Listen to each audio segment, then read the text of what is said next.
In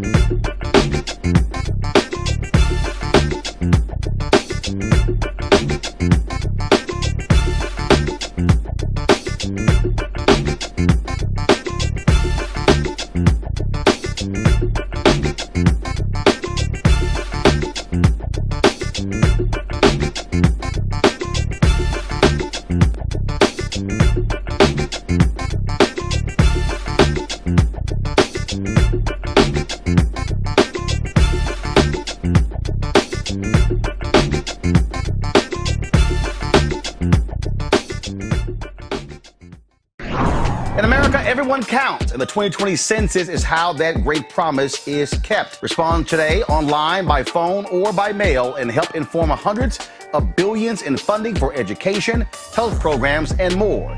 Shape your future. Start at 2020census.gov. Well, folks, Donald Trump was in Atlanta today unveiling his plan for Black America. It is called the Platinum Plan. Quite interesting. He presented this in front of a group of African Americans. He designates the KKK and Antifa as terrorist organizations, called for making lynching a national hate crime, and also they want to make Juneteenth a national holiday. Now, according to the plan, according to the campaign, the plan will increase access to capital in Black communities by almost $500 billion and create 500,000 new Black-owned businesses. Here's Donald Trump talking to y'all. And then, of course, when he's done, I will deconstruct this entire plan. And I'm here today to announce a brand new plan to deliver more opportunity, more security, more fairness, and more prosperity to Black communities. We call it the Platinum Plan. Platinum Plan. And that's a contract with Black Americans, and it's going to be something that people talk about for a long time to come. If you vote Republican over the next 4 years, we will create 3 million new jobs for the Black community. Open 500,000 new Black-owned businesses. Increase access to capital in Black communities by $500 billion. And this includes investing in community development, financial institutions, and minority depository institutions.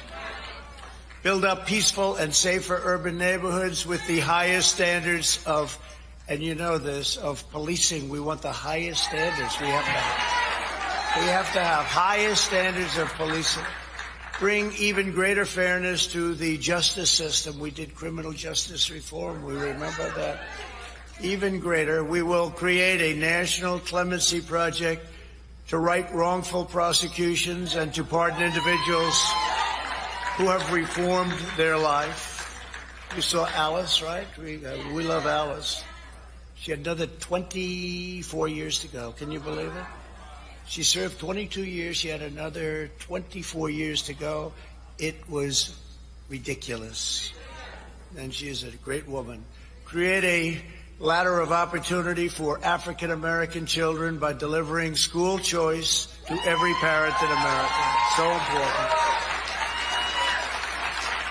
Give Black churches the ability to compete for federal resources for their communities. Bring better and tailored health care to address the historic disparities that we've had for so many years. You know that. This includes investing in treatments for kidney disease, diabetes, high blood pressure, sickle cell disease, and maternal mortality. Advance home ownership and wealth building in the Black community. Bring more manufacturing back to the USA, which we're doing anyway. And back to the inner cities, which have been largely forgotten, although not so much in the last 3 years when you get right down to it. Thank you. End Democrat policies that import low-wage foreign workers from overseas to replace Black workers in our inner cities. Joe Biden cares more about the citizens of foreign countries than he does about Black Americans living in our own country. I will always put Americans first, and that includes, very, very importantly, Black Americans.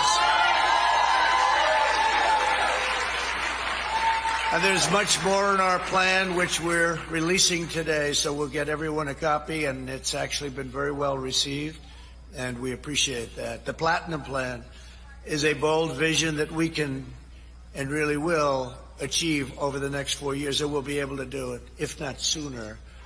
Unlike my opponent, I'm not a career politician, thank goodness. I get results and I keep my promises. Now, in the same thing, in the same deal, he talked about, how he has led this record investment that guarantees funding for HBCUs. All week, I used to see me rocking HBCU gear. Today, I'm representing Harris Stowe out of St. Louis. So, is he lying? Yeah, let's talk about this. First of all, let's talk about it with Dr. William Spriggs. He's the economist at Howard University, and Walter Kimbrough, president of Dillard University. Walter, I'm going to start with you.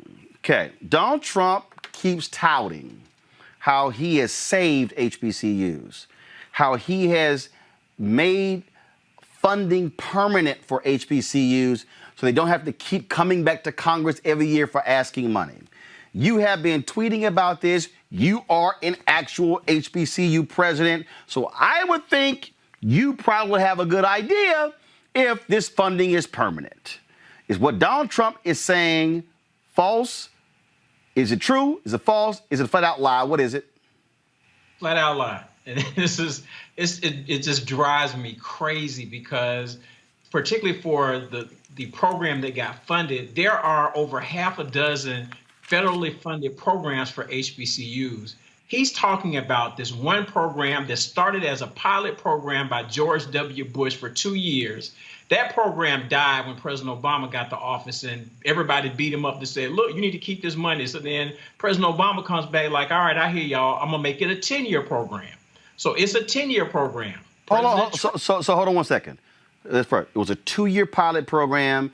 You say it died, meaning it was over, meaning Congress had to reauthorize it. Okay. Right. First of all, that program, what is it and how much money are we talking about?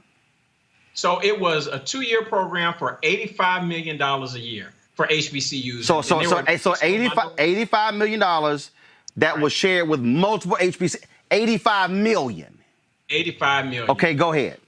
85 million. So then President Obama took that and made it a 10-year program, $85 million a year. And it also is additional money for minority serving institutions. So you'll hear some people say it's $200 million a year, but that includes the Hispanic serving and Asian Pacific and all of that. So it's a 10-year program.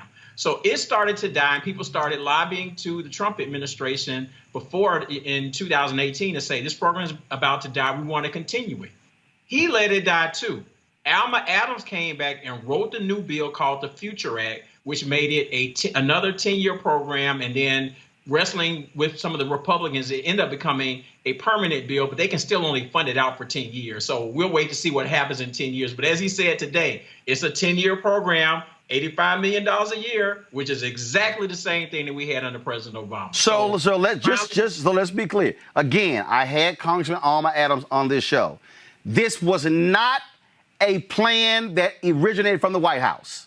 No, not at all. It was not. Congressman Alma Adams, who also got with Republican Mark Walter from North Carolina, whose wife is a Winston-Salem State graduate. They were the co-chairs of the HBCU Congressional Caucus, drove that thing through. So when Trump is saying, I made it permanent, he's talking about a single program that's $85 million a year. Exactly. That's all he's talking about. And when he takes credit for it, people will defend him and say he signed it. But this bill passed both the House and the Senate with a veto-proof majority. His signature was performative. Let's call it what it is, because there was no way he was going to veto something that was already veto-proof. So he didn't do anything. He never even tweeted about it saying, hey, let's support this. But after it passed, he's like thanking Lamar Alexander. He's thanking Ivanka, who's I don't think ever been to an HBCU function, and didn't even mention Alma Adams, which is the height of disrespect that he treats black people with. And in fact, it passed the House. It was held up in the Senate by Lamar Alexander, and Congressman Alma Adams was putting pressure. Why? Because she came on this show talking about that very issue. Now, when he says record funding, I've increased HBCU fundings than what Obama did. True or false? Also a lie. Funding has increased, but if you look at his budgets, which they call the skinny budget, which comes out the beginning of each year, Every year, his budget has either been flat for HBCUs or the year when he cut out the $85 million, it was actually a cut. So he can't say, I've even asked for more money. But his first year, he blew up everything because he had to have his military stuff. So he went in and they added to the budget like a 20% increase. That's when Rand Paul went on the floor of the Senate and raised hell saying, look, when Democrats are in control, the Republicans are the conservatives. But when Republicans are in control, there are no conservatives. He was pissed because now they're going to spend all this money. So when they increased the budget, Kamala Harris and Doug Jones came back to say, y'all got this new money. Let's give the HBCUs more money, which is a 14% increase. So when you hear people say he increased HBCU funding the first year by 14%, I can show you the letter where Kamala Harris and Doug Jones asked for that money. He didn't ask for it. If you look at his budget, it's zero increase. So he's taking credit for other people's work. And every year he comes back. Flat budget for these programs, for the 2 Title III programs, for the minority, for the HBCU graduate programs, for the HBCU master's programs. They're always flat. And then the money goes up because Democrats come in and work with Republicans and increase the funding. And then he says, look what I did. I did all this for you. So all of that is a lie. None of his budgets support what he's saying now. Yes, the money went up, but he didn't ask for it. Last point for you. I've had people who, oh my goodness, Kimbrough's making it up. There's a photo. You were one of the HBCU presidents who was here in D.C. when they took photos in the Oval Office. So it's not like you were not in the room. Right. There is one photo that has me in it. Now, I'm not in most of them because when it went down and Omarosa said we are going into the Oval Office, right then and there, I knew this is a setup. This is not good for us. And so I am actually in the back of the room next to the picture of Andrew Jackson. So in 90% of the pictures, you will not see me. I can show you a picture that shows that I was there, but I wasn't trying to be in those because now anytime there's a story and it's bad for black people, that's one of the pictures that they use. So No. But the point I'm making is you were there. You know right. What was said. You were sitting there listening to it. And so when somebody says, that's just sour grapes. And also for the MAGA people, how long have you been an HBCU president? I'm in my 16th year. At 2 different institutions. 2 institutions. As president. So that's for all the folks who say he don't know what he's talking about. He's sort of making this whole thing up. Anything else our audience needs to know about the truth about Donald Trump and HBCUs? All of it is inflated. The things that he should take credit for. So, for example, Dillard was one of 4 institutions impacted by Hurricane Katrina. We had a loan that did get forgiven under this administration. Secretary DeVos worked on that. I was in meetings with her. They can take that as a win. They brought back Summer Pell. They can take that as a win. But there are other things that happen. We've lost the Perkins loan. We've had TRIO programs and Upward Bound programs lost from HBCU. So it's a mixed bag, but he always presents it as, I've done all this, I've saved you, when there are some losses that we've had as well. And then he made up some stories about things he did for us, like allowing faith-related institutions to get federal funding from the HBCU Capital Finance Program when we were already getting that money. He gave a speech last year in D.C. saying, I had all this change. So he made up a story, and then he never did an executive order to show that he did what he said he was going to do. So that's the problem. Hold up. That was an executive order that he said he was going to do. What was that executive order supposed to be? It was supposed to make sure that faith-based religious institutions affiliated HBCUs would be able to have access to the HBCU Capital Finance Program. But we already have access to that program. We're actually getting that money now. So when I heard the speech, I was like, what are you talking about? We already have access to this money. And so he says, I've done this for you, but then he doesn't go back and create an executive order to do what he said he was going to do anyway. So he made it up, and then he didn't follow through with a made-up executive order to fix the made-up problem. Walter Kimbrough, President, Dillard University. We certainly appreciate it. Thanks a lot. Yep. All right, folks, we're going to further continue our deconstruction of this platinum plan with economist Dr. William Spriggs, of course, the economist with the AFL-CIO, also Howard University. All right, Bill, so let's, first of all, it's an insult, the name of this, the Platinum Plan.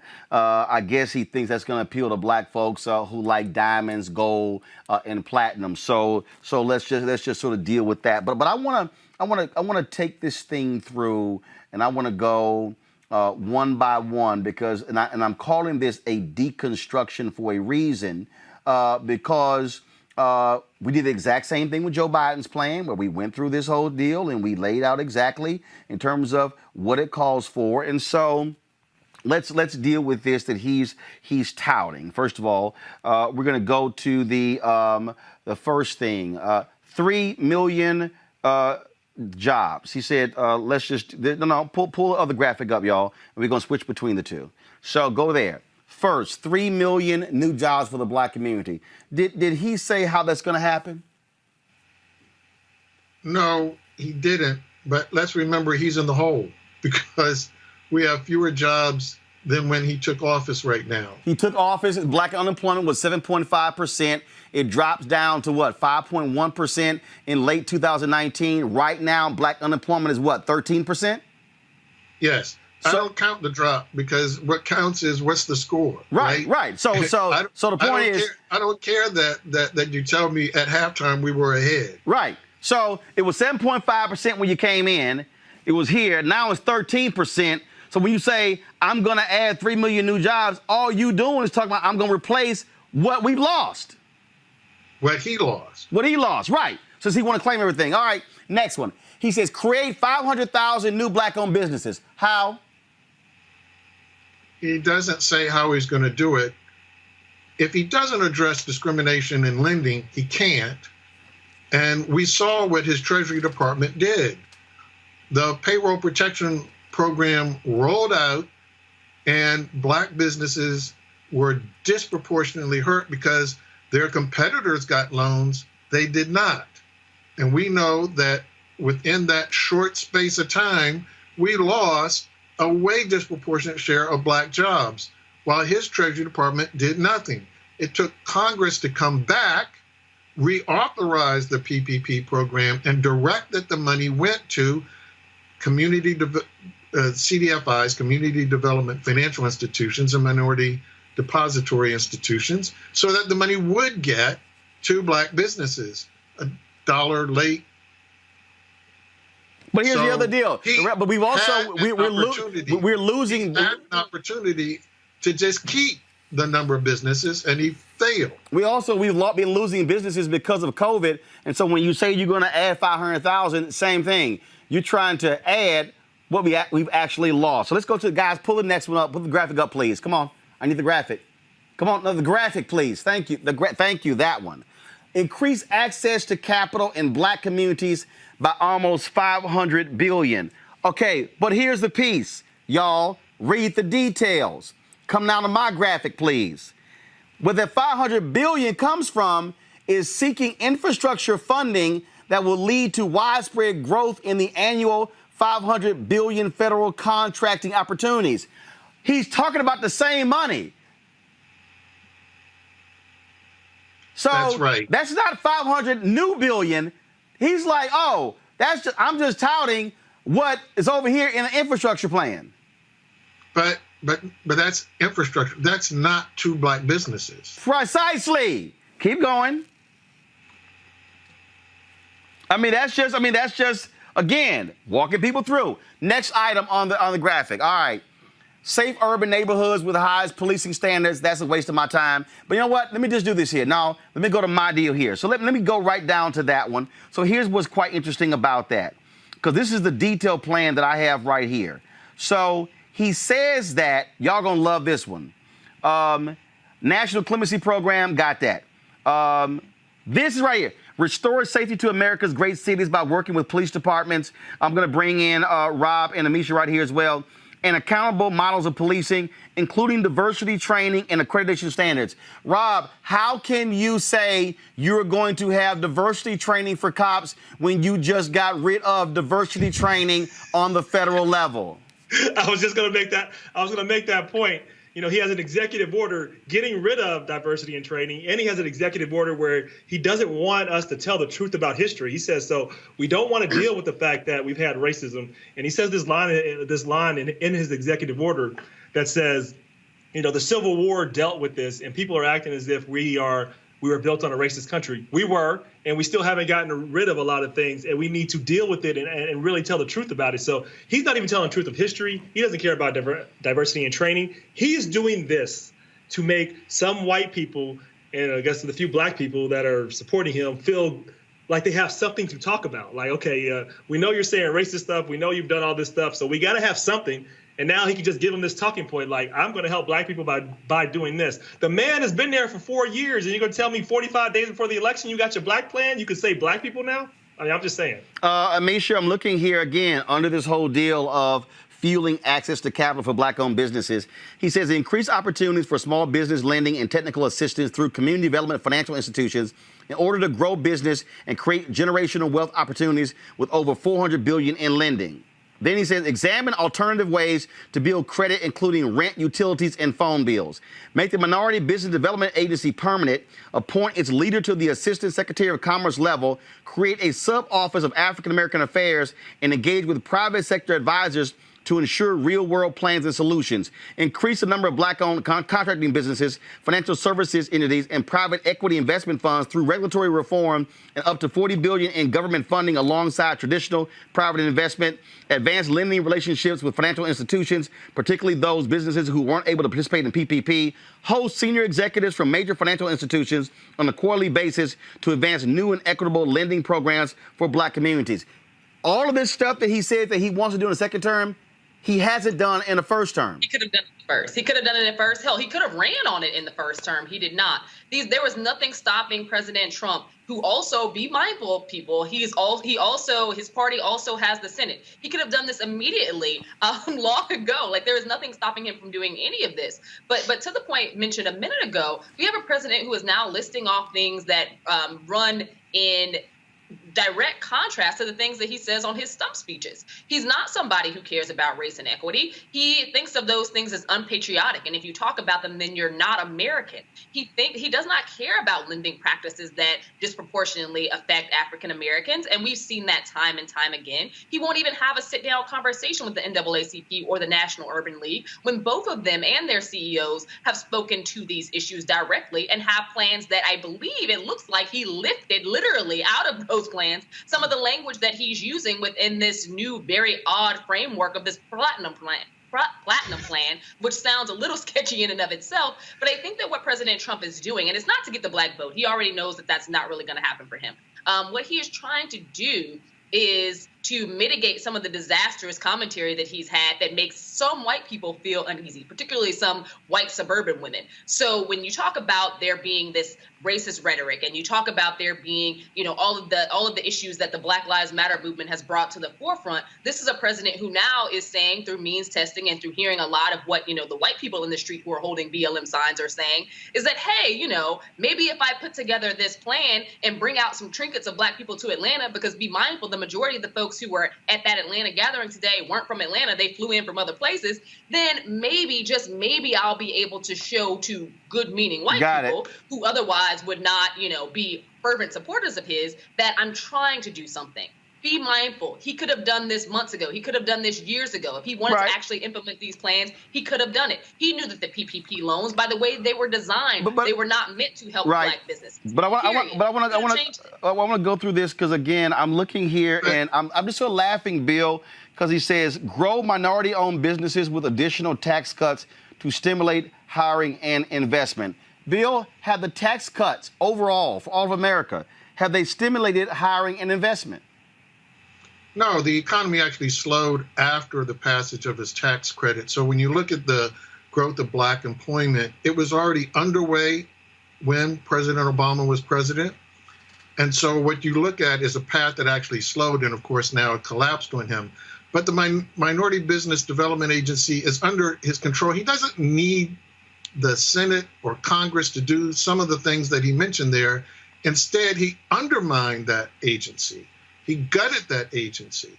So for him to now say, oh, but if I get reelected, I'm going to do something different, as if he didn't undermine it before.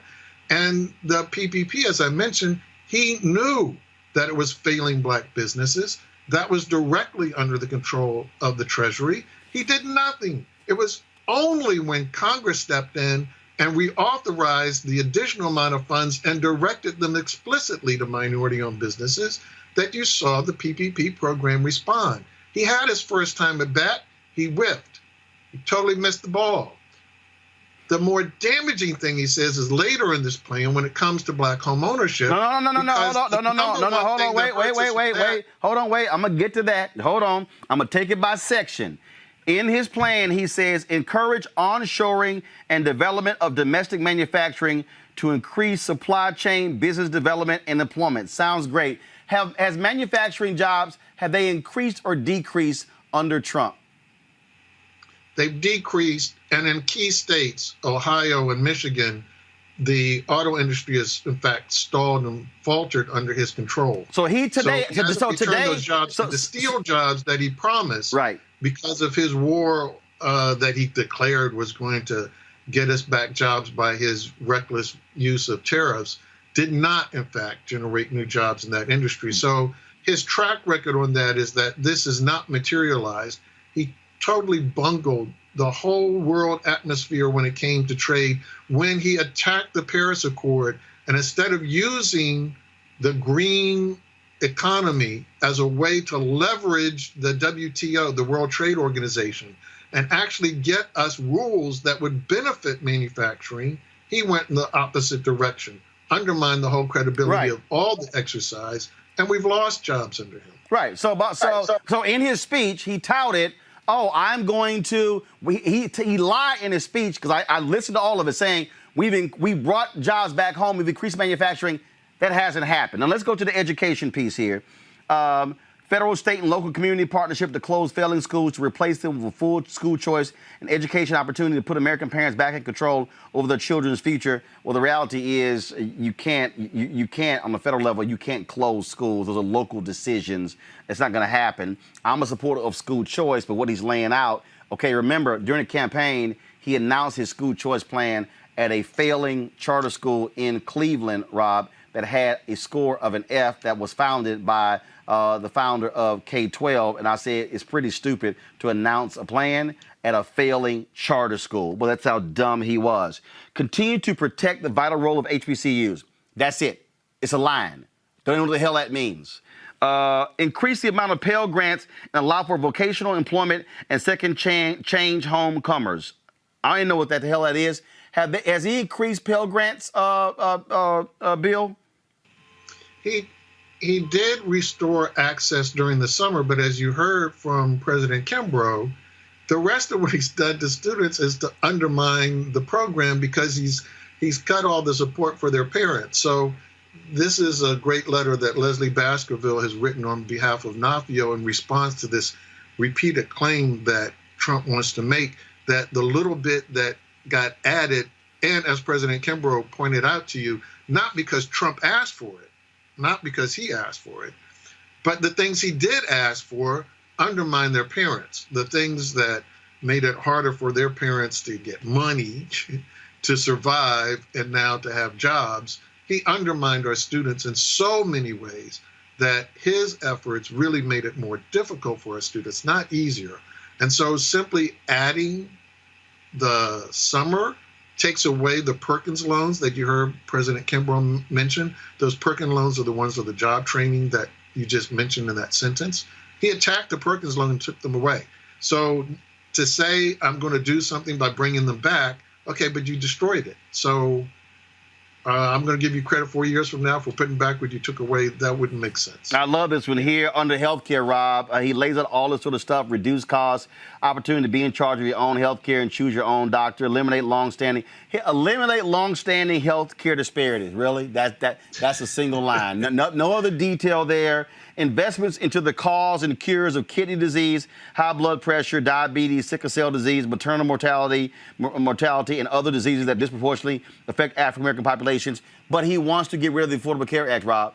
Yeah, exactly. I mean, you already beat me to the point there. And this is just like, do you remember, Roland and Amisha, do you guys remember Trump Steak? Do you remember Trump Airlines? Yep. Okay, well, most people won't, and that's because none of it worked. It all crashed, and it was all bullshit. This is what this is. So I'll just sum up what this plan is. It's Trump's way of just making it seem like he's doing something to not be racist, that he actually cares about black people, to make some white people in swing states feel as if they can be justified in voting for him. And maybe he's not a racist. No, he definitely is a racist. He's a con man. He's the same person he's been. So don't fall for it. There's nothing here. It's a nothing burger. Now we're getting to the end of it. Prosperous black communities. And Bill, we'll go here. Champion federal policy reforms to advance home ownership initiatives. In his speech, Bill, he talked about how African Americans enjoyed the most prosperous moments in history under him. He said black home ownership was at its highest rates. No, that was under Bill Clinton. He talked about the same thing when it came to black wealth. No, it hasn't been under him as well. What the hell have they done with home ownership in the last 3.5 years? I've seen nothing. No, but worse than that, the number one reason we don't own homes is because of discrimination in the housing market. And he undermined the Fair Housing Act. He took as many steps as possible within the time he's been in office to fulfill that other thing he's been saying to that other crowd. Remember how he told everybody, if you get Joe Biden, you're going to have Cory Booker as a neighbor. That was his signal that I am going to continue the policies I have been pursuing to resegregate, intensify the segregation of American housing. And that is what I'm going to deliver to you suburban voters. So his real actions stand in the direct way. It's the wall that keeps us from being able to own homes. He's making that wall taller. He's not tearing down the wall. Amisha, he says here, go to my iPad, make Juneteenth a national holiday. Do you recall when that could have been done in July? And it was Senator Ron Johnson of Wisconsin who refused to allow unanimous consent to make it a federal holiday. I don't recall Donald Trump saying, stand down, Senator Johnson. I don't recall a single tweet by saying, make this happen. Again, this is bullshit. No, you're absolutely correct. Not only did he not say stand down, this is a president who acted as though he didn't know, and maybe he didn't know what Juneteenth was until after his plans to hold a racist rally were actually shot down. I think that a lot of this is basically word vomit, to say the least. It's President Trump literally Googling what black people want and then stealing from black organizations. Like I said, the National Urban League, the Congressional Black, the CBCI has actually pushed a lot of this stuff, the Congressional Black Caucus Institute. We've also seen it from organizations like the NAACP. But if you do a quick Google search of the top things that matter to black people, basically all he did was threw in these benchmarks that don't have any full or inclusive plan of actually how to get them done. He's not being informed by actual African Americans who are leaders in education, who are leaders in healthcare, who are people who are leaders in housing, people who are actually fighting the good fight out here and have some very specific means of trying to make things better for African Americans across this country. None of this is informed rhetoric. These are empty promises, again, that he's not using or even directing towards black people. He's directing this towards white people in swing states because he assumes that because there are so many white people who locked arms with black people during the Black Lives Matter protests and the George Floyd protests, that now he has to say something because in those states, things are very tight for him. That's what he's doing. This is a last-ditch effort. There isn't a single thing on this list that he couldn't have done years ago if he wanted to do it. Rob, prosecute the KKK and Antifa as terrorist organizations and make lynching a national hate crime. First, the FBI director, Christopher Wray, just testified the other day that Antifa is not an organization, it's an ideology. Two, make lynching a national hate crime. I'm sorry, do you recall Donald Trump telling Senator Rand Paul to stand down, who was blocking, again, lynching from a national hate crime, a bill that Senator Tim Scott co-sponsored with Booker and Harris? I don't recall Donald Trump saying jack. So when it could have been made a national hate crime, where was Trump? He was doing what Trump does, saying some other bullshit that doesn't matter. I mean, this is what the man does. I mean, he figures out what to do with the moment and what can I say at this moment to make some people believe me and hope that it works. I think Misha said it best. This word vomit. He's just throw some shit up against the wall, see if it sticks. I mean, this is what he's doing, right? And he's just taking some ideas and then letting people go with these talking points to say, see, I'm not racist. You can talk about these things. Never mind all the things that I've said. Never mind the fact that I encourage somebody to go out and kill some people again in Wisconsin. We're not going to forget that. That's one example out of many. Never mind that he called African countries shithole countries. Never mind. We can go through. I can be here all day. I mean, but it would take all the time in your show. I mean, the man is as divisive as they come. He's toxic. He's racist. He's a horrible leader, and there's nothing he can do to change that. Only we can change that. And hopefully we will. Bill, this is interesting. Fuel black, go to my iPad. Fuel black farmers and access to healthy foods to address food disparities. And then favorable trade. First of all, they didn't even proofread this. Favorable trade deals to bring back manufacturing jobs and health black contractors, farmers, inventors, and consumers. I don't even know what that is, Bill. Let's guess maybe they meant help. Right. I mean help, not help. But fuel black farmers and access to help. Black farmers don't need access to healthy foods. I'm going to assume that what he means is he's going to help black farmers get access to urban markets so that they can have more channels for supplying food. I'm sure John Boyd would laugh at that one, but go ahead. But again, he's had these opportunities. He's been in charge. He's had an opportunity to do all of these things. In fact, if you look at what he's saying there, not only did he rip it off from the Congressional Black Caucus in many points, but these are things that the House passed that the Senate failed on. And in essence, what he's saying is Nancy Pelosi is a good Speaker of the House. That's what he's saying. And so the next time you hear him say anything bad about Nancy Pelosi and how she's a communist and going to turn the American system into socialism, you just say, well, Mr. President, on when it came to black people, you thought Nancy was the greatest thing since sliced bread. So I find this one very interesting, Amisha. We only got two left. Defend religious liberty and African-American churches that lift the conscience of our nation. Really? The man don't even go to church. He doesn't go to church. I would like for them to describe, what this actually means, because at the end of the day, I think that this goes back to him trying to speak to a specific audience, and that specific audience ain't black people.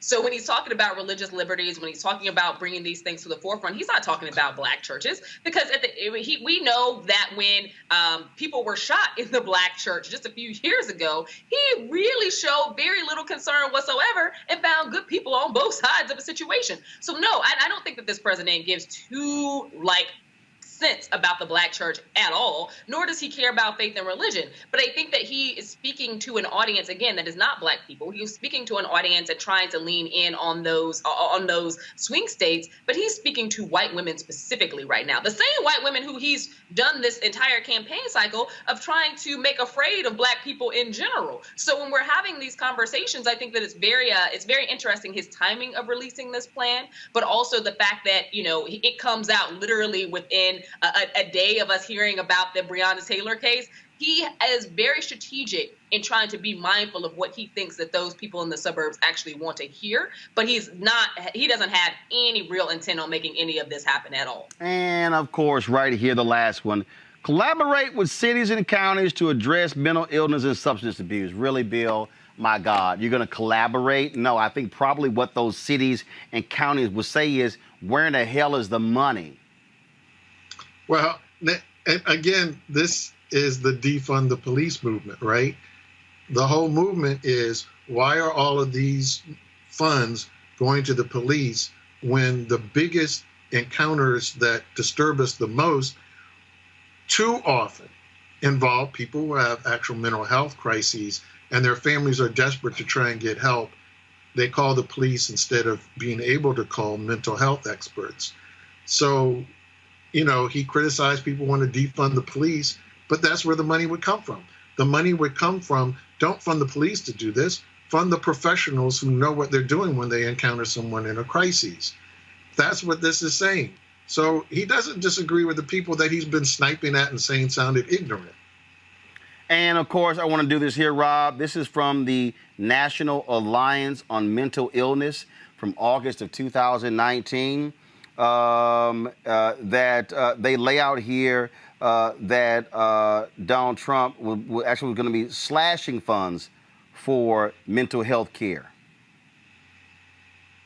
Yeah, I mean, you're talking about what, facts and things that actually he's doing, not words that he's saying. These things rarely align when it comes to Donald Trump. So yes, he doesn't care about mental health funding. He doesn't care about Black businesses. He cares about getting reelected, keeping power, and making those who have supported him have something to talk about. They have nothing to talk about other than a horrible record of leadership. And I'm sure the most divisive president we've ever seen. Folks, I did reach out to the Trump campaign, sent an email to two individuals asking, did any of them, they make anyone available to come on this show to actually discuss and defend this plan? No response. Bill Spriggs, I appreciate it, man. Thanks a lot. All right, folks, back to our Road Mark Unfiltered video in just 1 round. As our community comes together to support the fight against racial injustice, I want to take a second to talk about one thing we can do to ensure our voices are heard. Not tomorrow, but now. Have your voices heard in terms of what kind of future we want by taking the 2020 census today at 2020census.gov? Now, folks, let me help you out. The census is a count of everyone living in the country. It happens once every 10 years. It is mandated by the U.S. Constitution.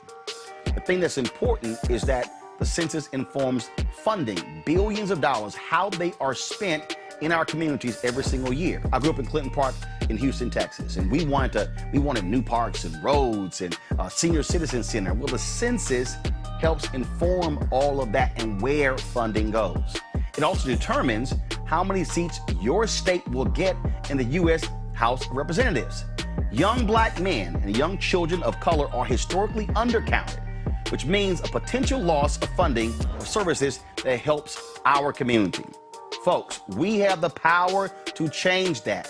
We have the power to help determine where hundreds of billions in federal funding go each year for the next 10 years. Funding that can impact our community, our neighborhoods, and our families and friends.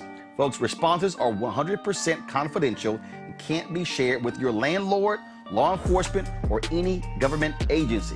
So please, take the 2020 census today. Shape your future. Start at 2020census.